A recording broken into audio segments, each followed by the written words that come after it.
Hi, this is Paul. Welcome to my spoilers review of Halloween 2018 version. Of course, this is a direct sequel to the original Halloween movie directed by John Carpenter. None of the other movies that came after it count in this. This is a direct sequel to the original one. Okay, and in that one, Michael Myers doesn't get away. Well, that one he gets away, but in this universe of this sequel, Michael Myers was captured, okay, and put away for the past 40 years, 4 decades, okay, and this review will have spoilers in it, okay, so be forewarned. I'm going to talk about things in depth with spoilers, obviously. Anyway, I really enjoyed this sequel. I thought it was a nice entry into the Halloween franchise. Again, this is a direct sequel to the original, and for the past 40 years, basically Laurie Strode has been preparing for Michael Myers to escape. And she's been basically training to kill him. She's fortified her house. She has basically a panic room in her basement, okay, where she have everything fortified where she can hang out and stuff, and she has everything stacked. She's been preparing like shooting guns and learning everything, and she has her house booby trapped. She has floodlights on it and everything. And at the same time, she's estranged from her daughter, Karen, played by Judy Greer, because she's, ever since she was a little girl, she even explains, Karen, she explains to her husband that, she's her mother, or her granddaughter, she explained to her, a granddaughter, Allison, played by Annie Matchek, that her mother's been preparing her ever since she was a little girl for Michael Myers' escape. Taught her how to shoot and stuff and how to escape and, all this other stuff. And basically, the social services came when she was 12 years old and took her away from her mother because they thought she was, dangerous to her daughter because she was just obsessed with this Michael Myers thing. So there's that estrangement. The granddaughter Allison wants to be close to the grandmother, and she kind of, she's kind of pushes her mother to invite her daughter because she's, she can get ready to graduate from high school. So she's kind of pushing her mother to, include Laurie Strode into the celebrations and stuff.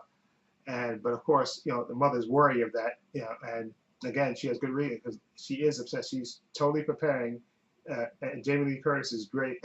Is this woman that's been preparing for the past 40 years for that, that eventuality that he's going to escape. She's been preparing for it, and she's ready.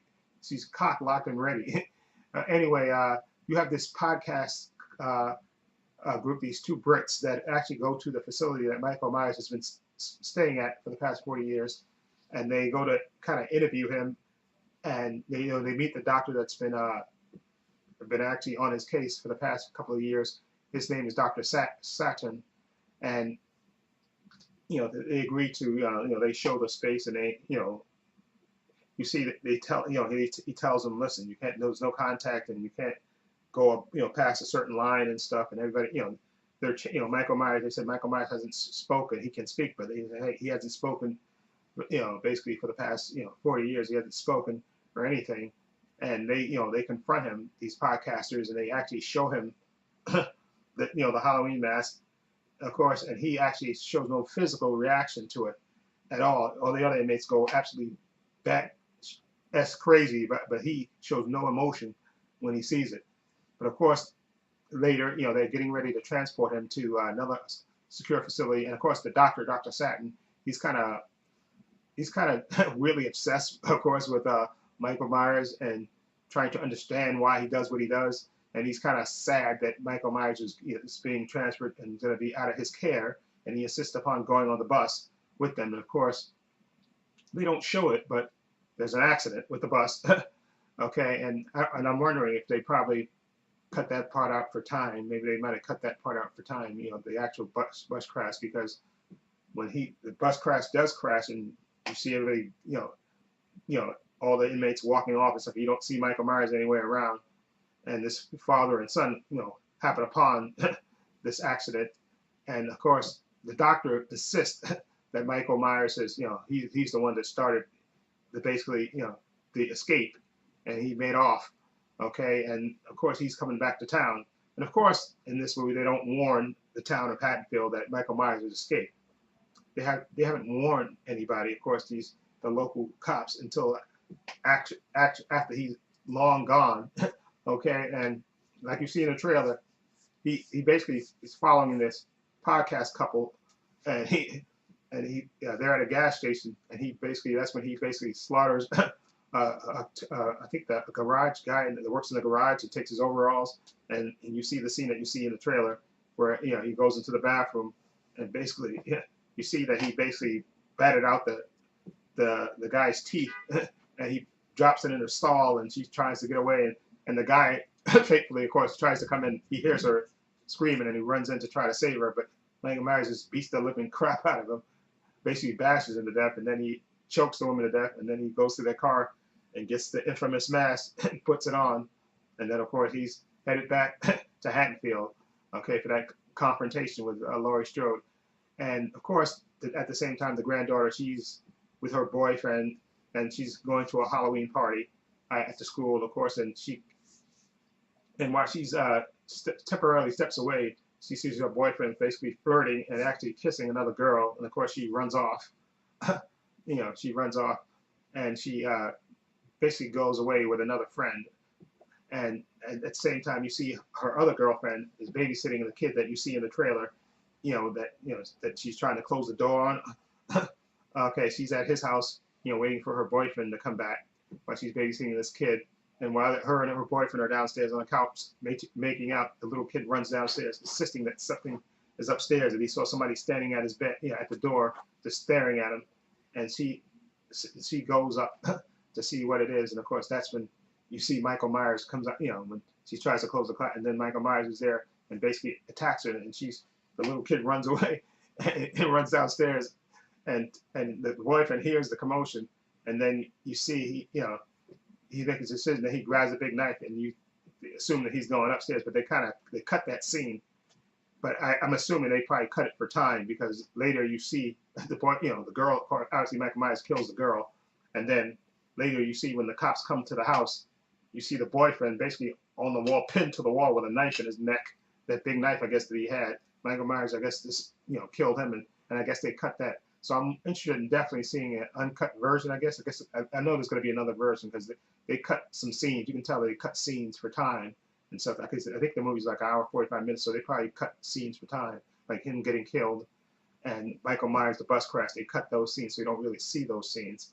But anyway, at the same time, they know that Michael Myers is back, and the sheriff, everybody's, is headed to town, and they're trying to, the mother, Judy Greer, her and Laurie Strode, they go back to her house, and they wait, and they're trying to contact the daughter, but of course, when she had a big fight with her boyfriend after she busted him kissing another girl, he threw her phone away into some pudding and stuff, so the phone's been ruined, so there's no way to really contact her, and so she's headed on her way home with the best friend of her jerk boyfriend, and they're walking through this thing, and he basically tries to make a move on her, when she's lamenting that her boyfriend's a jerk and all this stuff, and he's agreeing with her, and then he tries to make a move on her, and then of course he says, what are you being a jerk, and then she kind of goes off, and then of course this guy, he apologizes, but she walks off, and then of course Michael Myers kills this kid.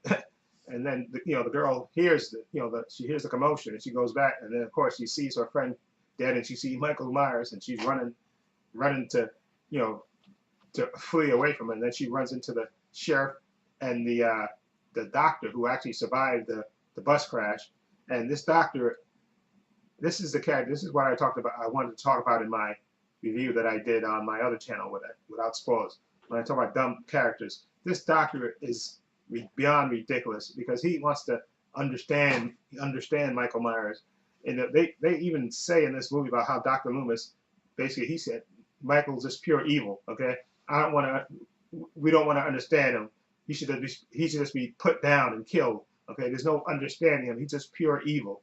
Okay, but this doctor, he wants to understand the nature of his evil.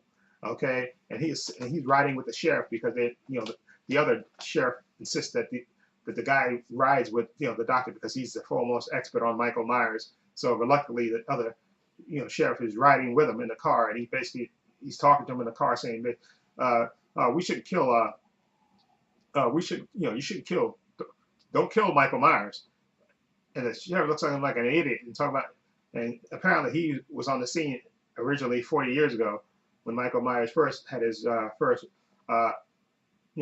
killing spree. And he says, listen, I'm not going to make the same mistake we made last time. I'm going to put him down. Okay, and so they're riding around. Okay, and the granddaughter's in the back seat. Okay, and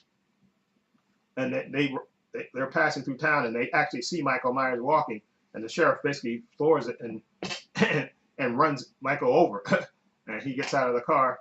You know, they go to the car to see how he is, and the doctor gets out of the car at the same time, and the doctor actually stabs the sheriff in the neck. He actually kills him. Okay, with the granddaughter, you know, she's locked in the back seat, of course, so she can't actually get out. And this idiot, you know, takes the mask off Michael, pulls him up, puts him in the back seat.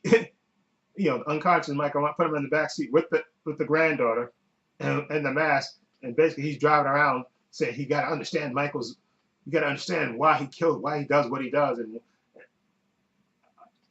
of course the granddaughter's completely freaked out. She's riding around with a serial killer and a mask and a crazy doctor who wants to know why he's doing this, and basically he's basically riding to the grandmother, to Laurie Strode's house, to try, because he wants to see this confrontation.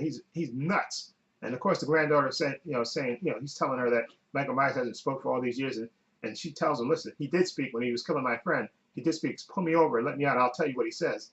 And of course, Michael Myers wakes up. Once he pulls over, Michael Myers wakes up, puts his mask back on, and basically bashes the grill that separates the passenger from the criminals from the cops in the front. And he basically bashes it through it, so the car stops, and she gets out and runs off. And he pulls the doctor out, and the doctor's looking at him. And then Michael Myers does this. I've never been more satisfied with a kill. Michael Myers just takes his big boot, and squishes the doctor's head. Just completely squashes like a pumpkin. I said, thank God. What an idiot. Maybe this idiot he actually was going to basically let Michael Myers loose to keep killing. Didn't want him killed so he could understand Michael Myers. What a moron. Okay. Anyway, so Michael Myers, he's basically on his way to Laurie Strode's house, and of course there's two other cops there that he winds up killing on his way there. And then, he's headed to the grandmother's house, and of course, the father is with the mother, and Laurie Strode in the house, and apparently the husband, he hears something. He sees the cop car pull up. That's what happened. He sees the cop car pull up. Okay, and he thinks, of course, it's the sheriff, but actually it's Michael. And he comes out of the house, and Michael Myers just comes up from behind him and just snaps his neck, end of him. And of course, Laurie, she sees that that he's dead on the lawn, and she goes out to confront Michael, and she's shooting him, and then they have the big physical confrontation. The daughter's, Judy Gear, her character Cam, she's in the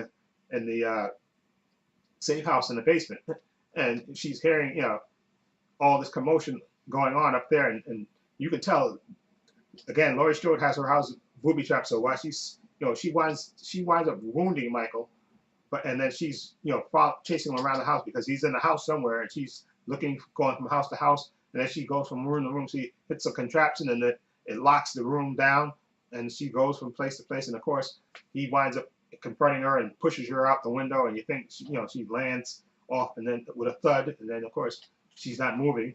Okay, he looks down, she's not there, and he looks back, and then he looks again, and then just like the original movie, she's not there.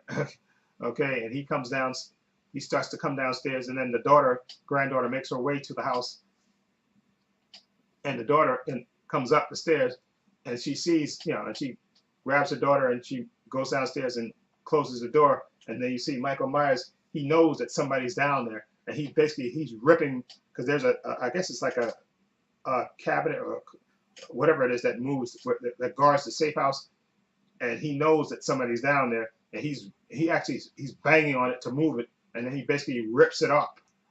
He rips it off, and she's down there with her daughter, and you don't know where Laurie Strode is at the same time, and and I like the way she plays it off. It's really because there's guns down there in the safe house, and she's backing up with her daughter. She tells her daughter to stay behind her, and Michael's at the top of the steps. But he's at the top, having pulling off the cover of the safe room, and she starts basically panicking, saying, "Oh, Mom," she's calling for her mom, and said, "I don't know if I could do this." And then that's when Michael Myers steps into the walkway. He steps into where they can see him, and then she pulls a gun and says, "Gotcha!" And then she shoots him, and he falls back, and then she runs upstairs with her daughter, and then Laurie comes out of the darkness. "Got you, Michael." She hits him with the gun, and he falls down the steps. And then they run up the steps, the daughter and the mother, and he grabs at the mother, but they pull her off. And then Laurie hits another thing, and these bars come right out, and it basically traps him in the safe house basement. Okay, and that's when she tells her daughter, the mother, that this is not a safe house. This was a trap. This wasn't a house. This was a trap. This is a house that the mother specifically built to capture Michael Myers and kill him. And sure enough, she sets it. She hits another button, and you see gas flood in the basement, and then they light it up. And basically, Michael Myers, you see him supposedly perishing in the fire because they make their way out. The mother, Laurie Strode, her daughter, and her granddaughter, they make their way out while the house burns, and you assume that Michael Myers died. That's the way he died, in a fiery mess. But you do hear the breathing at the end of the movie in the little post-credit scene. You hear the heavy breathing, so it's kind of implying that he escaped. Okay, so like I said, I wouldn't mind another Halloween version because I think, again, David Gordon Green, I think he did a really good job. Him and Danny McBride, they were producers. He directed and they co-wrote, and I think they did a real good job with this franchise. I think they did I really enjoyed this movie a lot. So I definitely recommend it. Again, like I said, the daughter, Judy Greer, her character Karen, she was trained. They even show her like a kind of brief flashback when she was a kid. When she's telling her daughter that her mother, Laurie Strode, trained her to be ready for Michael. Basically taught her how to shoot guns, how to hunt, and all that stuff. So I could see if there's another sequel to this one, maybe Laurie Strode getting killed, and then it'll be the mother and the daughter battling Michael. I can see it being that maybe. So I can see how that could happen if they wanted to go that route. Okay, so anyway, that's my spoilers review of Halloween 2018 version, direct sequel to the original. Let me know what you think. Again, feel free to leave comments down below. If you like this video, if you like this review, please give the video a thumbs up and please hit the subscribe button. I have links to my social media in the description box, my Facebook, my Twitter, and my Instagram. Also, I have a link to my main channel, Trepacer, where I have my spoiler-free review of Halloween 2018 version. But if you've seen this version, you probably don't want to see but if you want to check it out anyway, see what I thought of it. Anyway, I gave it a 7.8 in my spoiler-free review, so I'll give it a 7.8 in my spoiler review of it. Okay, and again, link to my other channel, Trepacer, my main channel, is in the description box, so please check that out. And also I have links again. And please subscribe to that channel and to this channel, okay? And this is Paul saying so long and take care.